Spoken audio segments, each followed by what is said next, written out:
called the Hult Global Case Challenge. Basically what the competition is that CGI, Clinton's initiative, basically is giving a donation of $1 million towards 3 different NGOs focusing on poverty in the developing world. We came up with a 12-minute pitch to pitch our solution for how these guys might be able to use solar-powered lighting to eradicate kerosene from Africa by 2020. There were about 1,000 teams that applied internationally for this competition. We ended up winning the regional competition and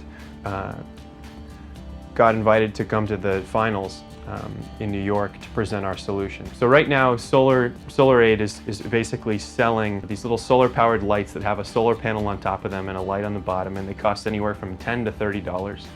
And the problem is that that's a pretty low cost, and the payback period for that light could be a couple months.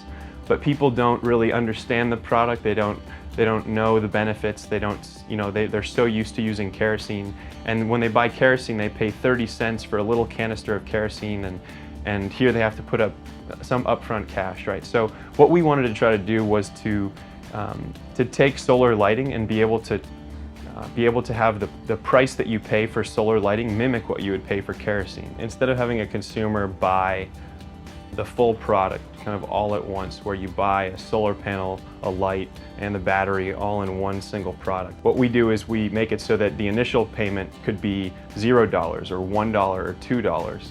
But what we've done is we've taken the solar panel off the product, and we create a battery swapping system through a local entrepreneur so that you have a lamp, but it only lasts as long as your battery lasts, and then when you need more light, you go to your entrepreneur, you pay another 30 cents just like you might for kerosene. He swaps out to give you a new battery that's been recharged from his solar panel.